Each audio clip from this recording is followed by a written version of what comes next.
Bismillahirrahmanirrahim. In our last experiment, we discussed the emitter bias of the BJT. Today, we will talk about the voltage divider bias of the BJT. Remember that voltage divider bias is one of the most commonly used bias methods for stabilizing the BJT circuits. So in this experiment, we will first set up a voltage divider bias circuit. Then we will predict the circuit values and will make the circuit measurements to evaluate the stability of the circuit. So let's come towards the circuit. How can we make the voltage divider bias circuit? So here is the circuit diagram. If we look at the circuit diagram, we have four resistors of different values: R1, RC, RB, and RE. We have the DC power supply, that is 10 volt. So we have to first set up this DC power supply to 12 volts. You people already know about this, that how can we change the value of the DC power supply. So double click on this VCC and the screen will be shown. So you can change the value of the power supply from here, and that is 12 volt. You people also know that how can we connect the resistors and how can we select a transistor. So let me repeat it again. हम place पे जाएंगे, वहां से component select करेंगे और यहाँ से आप ट्रांजिस्टर्स भी सेलेक्ट कर सकते हैं. बेसिक्स में जाके आप रेजिस्टर्स, कैपेसिटर्स, जो भी चीज आपको रिक्वायर्ड हो वो आप यहाँ से सेलेक्ट कर सकते हैं. और इसके अलावा अगर आपने ग्राउंड सेलेक्ट करना हो तो वो भी सोर्सेज में आप जाएं, सोर्सेज में पावर सोर्सेज, और यहाँ पे आप कोई भी ग्राउंड सेलेक्ट कर सकते हैं. So this is all about the circuit connections, कि एक सर्किट को हम किस तरह बनाते हैं. सो दिस इज और वोल्टेज डिवाइडर बायस सर्किट. तो सबसे पहले हम क्या करते हैं कि हम ये सर्किट बनाएंगे और जो हमारी डीसी पावर सप्लाई है उसको 12 वोल्ट पे रखेंगे. Then we will connect the power supply to our circuit and will record different values. अब values हम कौन कौन सी रिकॉर्ड करेंगे? लाइक हम एमिटर करंट रिकॉर्ड करेंगे, हम एमिटर वोल्टेज रिकॉर्ड करेंगे, बेस वोल्टेज रिकॉर्ड करेंगे, कलेक्टर वोल्टेज रिकॉर्ड करेंगे और collector to emitter junction voltage record करेंगे. सो वैल्यूज रिकॉर्ड करने के लिए हमें प्रॉप्स की जरूरत है, like current end voltage props. So we will go to the place prop and we will select the voltage and current prop. So base current और base voltage measure करने के लिए मैं एक prop यहाँ पे place कर लूंगा, दूसरा prop में यहाँ पे place कर लूंगा और तीसरा prop में यहाँ पे place कर लूंगा.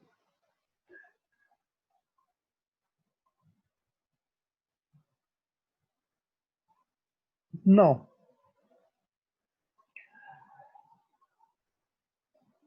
if we simulate this circuit, so this is actually VC, emitter voltage and base voltage. This is the emitter current 5.24 milliampere. This is the collector current and this one is the emitter current 5.28 milliampere. और ये हमारे पास base current है 32.1 microampere. So this is all about the voltage divider bias circuit. Remember that this is one of the best and most commonly used bias circuits for stabilizing the BJT circuit. क्योंकि अगर beta की value change भी होती है तो जो हमारा collector current है और जो हमारा VCE है, collector to emitter junction voltage, वो चेंज नहीं करता, उसमें इतनी चेंजेस नहीं आती. जब कलेक्टर करंट और VCE में चेंजेस नहीं आती तो जो हमारा ऑपरेटिंग पॉइंट है, जो हमारा क्रिसेंट पॉइंट है, वो स्टेबल रहता है, वो शिफ्ट नहीं करता टुवर्ड्स दी सैचुरेशन रीजन और towards the cut off region. तो जो हमारा एम्प्लीफिकेशन प्रोसेस होता है वो विदाउट डिस्टॉर्शन हमें आउटपुट मिल जाता है. नाउ अब मैं क्या करता हूं, If we look at the collector current, the emitter current, and the base current, the collector current is 5.24 milliampere, the emitter current is 5.28 milliampere, and the base current is 32.1 microampere. अब मैं simulation को stop करके ये जो transistor है ये change करता हूँ, because by changing the transistor the value of beta may change, because the value of beta changes when we change the transistor or when we change the temperature, because the value of beta depends upon the variation in temperature. तो जब हम transistor change करते हैं तो beta में changes आ जाती है, या जब हम टेम्परेचर को चेंज करते हैं तो हमारी जो बीटा की वैल्यू है वो चेंज होगी। अब मैं क्या करता हूँ कि इसी ट्रांजिस्टर को मैं हटा देता हूँ और एक दूसरा ट्रांजिस्टर में सेलेक्ट कर लेता हूँ जो है 2N3904, और मैं यहाँ पे इसी ट्रांजिस्टर को प्लेस कर लूँगा। इसी को क्लोज करके इसके कनेक्शंस में कर लो। So these are the connections.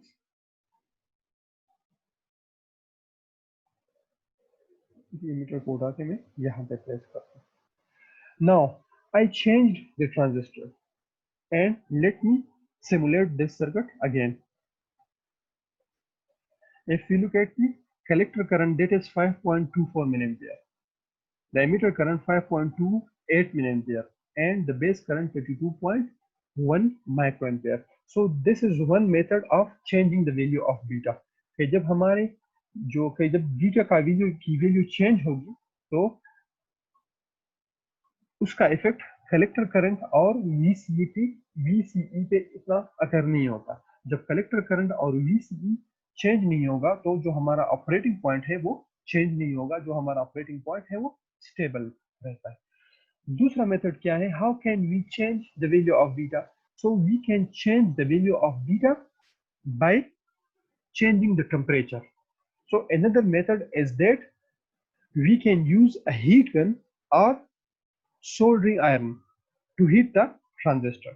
Transistor heat up करने के लिए हम हीट गन या सोल्डरिंग आयरन यूज कर सकते हैं। बट जब हम सोल्डरिंग आयरन यूज करते हैं या हीट गन यूज करते हैं तो सोल्डरिंग आयरन का जो टिप है वो हम ट्रांजिस्टर के साथ कनेक्ट नहीं करते, ट्रांजिस्टर के साथ टच नहीं करते, क्योंकि जब वो टिप अगर हम ट्रांजिस्टर के साथ टच कर ले तो जो हमारा ट्रांजिस्टर है वो डैमेज हो जाएगा। तो हम क्या करते हैं कि सोल्डरिंग आयरन का जो टिप है वो हम ट्रांजिस्टर के करीब प्लेस करते हैं ताकि टेम्परेचर ट्रांसफर हो सके ट्रांजिस्टर को। तो जब ट्रांजिस्टर हीट अप होगा तो बीटा की वैल्यू है वो चेंज होगी। जब बीटा की वैल्यू चेंज होगी so now it depends upon the circuit के जो हमारा कलेक्टर करंट है और जो VCE है, collector to emitter junction voltage वो चेंज होता है कि चेंज नहीं होता। So actually this voltage divided by a circuit provides the stability to the collector current and VCE। तो जो हमारा ऑपरेटिंग पॉइंट है वो चेंज नहीं होगा। So this was one section of the voltage divider bias circuit कि आप 3 transistors लेंगे and by changing the transistor you will see the collector current, you will see VCE कि जो हमारा कलेक्टर करंट है और VCE है वो चेंज होता है कि चेंज नहीं होता। या इसके अलावा आप ट्रांजिस्टर को हीट अप करेंगे, but I am repeating it again that if you are heating the transistor with a soldering iron, so do not touch the tip of the soldering iron with the transistor. Now this is actually the voltage divider bias circuit. If we look at this node, or this node is connected to VCC, this node is actually connected to VCC, तो इसी circuit को हम एक और तरीके से भी बना सकते हैं, like this point ये VCC के साथ कनेक्टेड है तो हम इसको इस तरह भी बना सकते हैं, लाइक R1 एक VCC और ये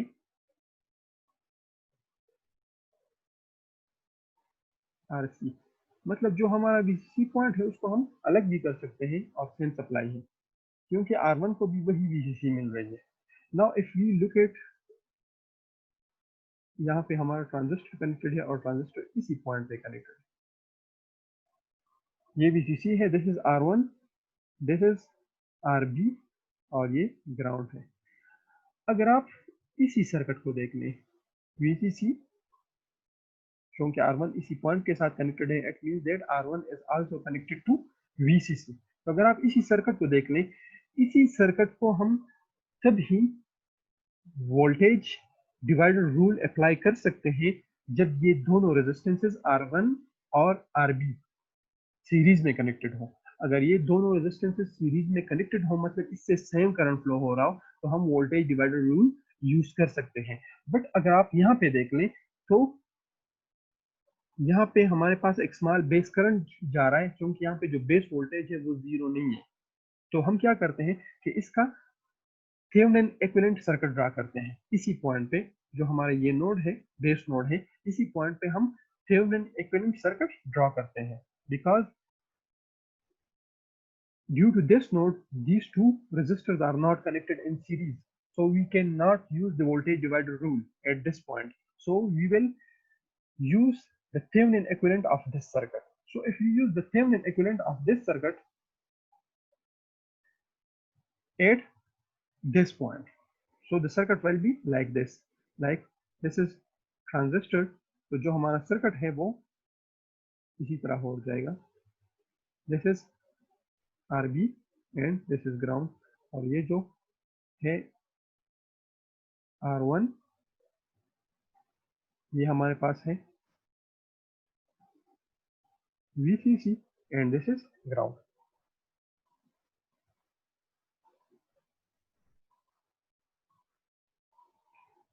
Let me try it again. This is RB, this is ground. Actually, I am using this point. At this point, I am using the Thevenin equivalent. तो इसी सर्किट को हम इस तरह भी ड्रा कर सकते हैं, like this is R1, this is VCC and ground, VCC. If we look at the circuit from this direction, so we can find the R Thevenin and V Thevenin from this direction. So we know that these two resistors are connected in parallel.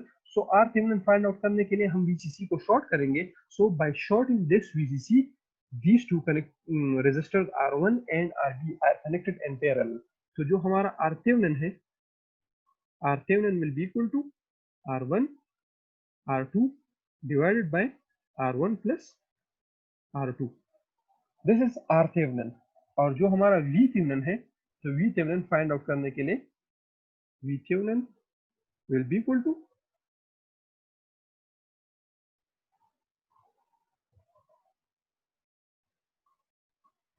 RB divided by R1 plus RB, या R1 ये असल में R2 RB है. So VThevenin will be equal to RB divided by R1 plus RB into VCC. So this is actually VThevenin and RThevenin. VThevenin is equal to RB divided by R1 plus RB into VCC. RB into VCC divided by R1 plus RB. और जब हम Thevenin resistance find out करने के लिए हम क्या करते हैं कि VCC को शॉर्ट करेंगे.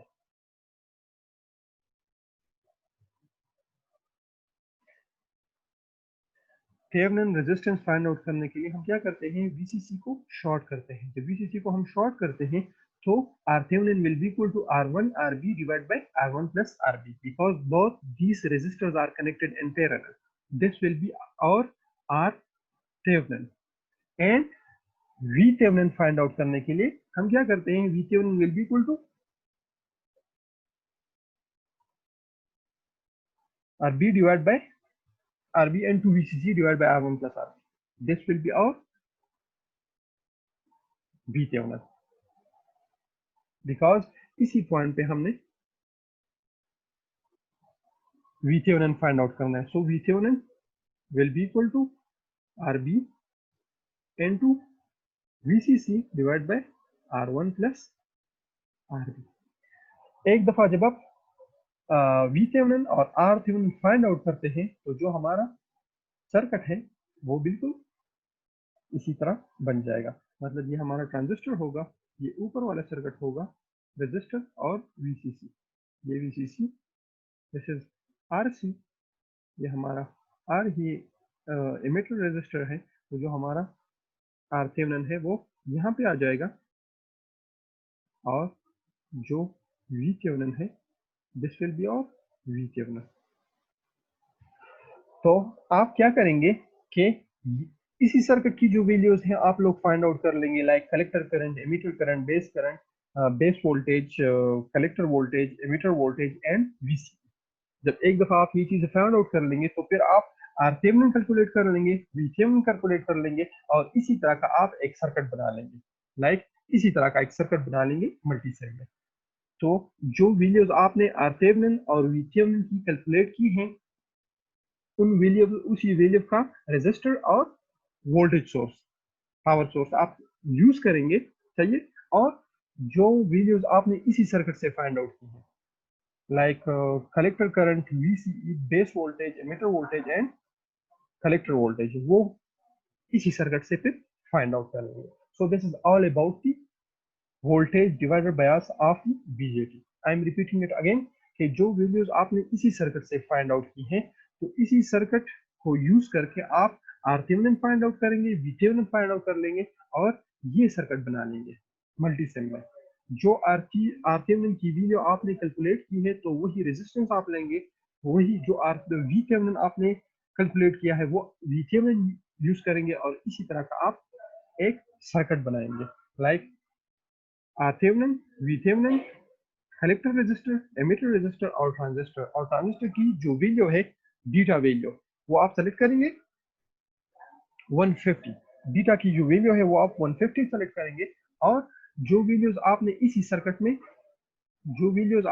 सर्किट में फाइंड आउट की है वही वैल्यूज आप इसी सर्किट में फाइंड आउट करेंगे। So this was all about the voltage divider bias of the BJT। तो एक हमारे पास यहाँ पे जो हमने सर्किट बनाया था, एक इसी सर्किट से आप collector current, collector voltage, base voltage और इमिटर वोल्टेज फाइंड आउट करेंगे, और एक इसी से यहाँ पे आप क्या करेंगे कि 3 ट्रांजिस्टर्स लेंगे, ट्रांजिस्टर्स को चेंज करेंगे, और IC एंड VCE आप देखेंगे, और फिर RThevenin और VThevenin कैलकुलेट करेंगे, फिर ये सर्किट बना लेंगे, और वही वैल्यूज इसी सर्किट से आप कैलकुलेट कर लेंगे और दोनों को कंपेयर करेंगे। So this was all about the voltage divider bias circuit of the BJT. Thank you.